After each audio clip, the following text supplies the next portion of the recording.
This is Fictional Mindbender. Another show that I was a fan of in the 90s and double O's was called Highlander the Series, and it was based on the 1985 movie Highlander about immortals that were fighting each other across the centuries in what they referred to as the game. And what this particular television series did was that it somewhat retcons that movie's ending and follows the adventures of one Duncan MacLeod, a distant cousin by a few centuries of the movie protagonist Connor MacLeod. And to be honest, what I found truly interesting about the show doesn't kick off until actually the second season. That what the show started to explore was the different nuances of living forever and what that could actually take. To understand this, the world of the Immortals is particularly violent, where even if you live 500 years of a peaceful life, it only takes one day and one other immortal to fight you and violently end it, because famously, the only way to kill an immortal was by beheading. And that's where the famous line comes from, there can be only one.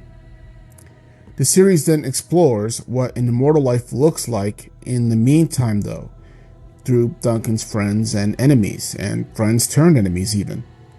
For one, while the start of someone's immortality is their first death, usually violent, it is not dependent on age like you would see in Marvel Comics with, like, say, mutants or something like that. That immortality might be some unknown genetic or magical quirk that is ignited by the event itself. Episodes that most dramatically explore the impact of this are ones where the immortal in questions are or look like children. Duncan says at one point that those who are unlucky enough to have this happen to them often don't live long enough because they can't wield a sword to defend themselves.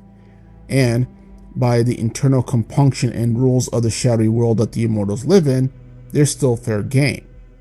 But what's even more disturbing about this aspect is that those who do survive long still grow up mentally, even if their body remains that of a child. In fact, one short-time antagonist named Kenny is a perfect example of this case, and had become a successful immortal headhunter by tricking kinder immortals into protecting him or trying to train him, only to then unsuspectingly kill them off. And it takes Amanda, a friend of Kenny, who had befriended him a long time ago and saw him as somewhat of a surrogate son, a long while to realize that it's a grown-ass man that she's dealing with and not that of a child. Another aspect of the life of an immortal that gets explored is how they handle PTSD and mental illness.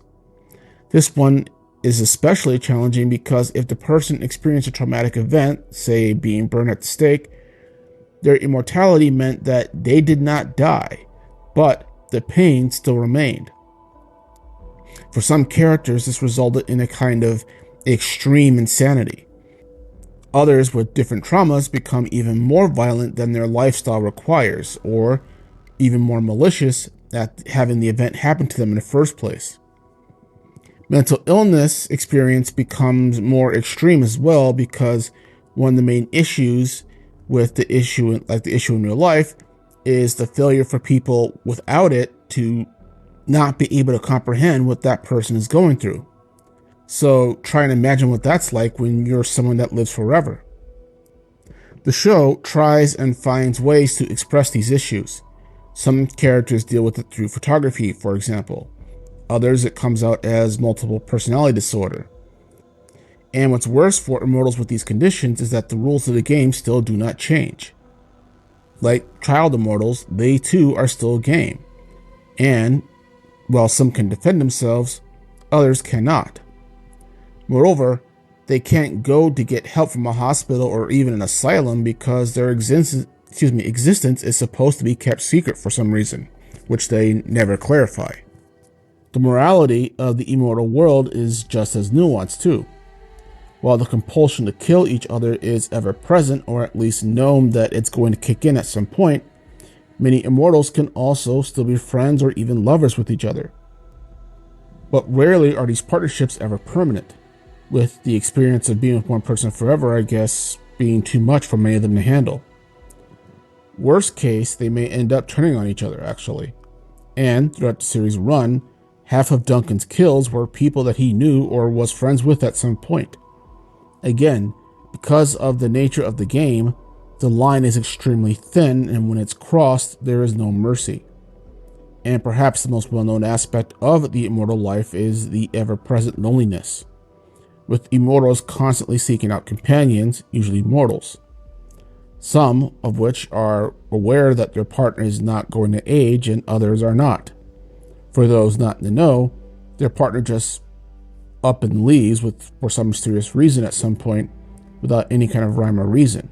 Or their death is fate and they leave again without notice, allowing their loved ones some actual closure and to move on with their mortal lives. But other than death and violence, loneliness is the other constant in their lives.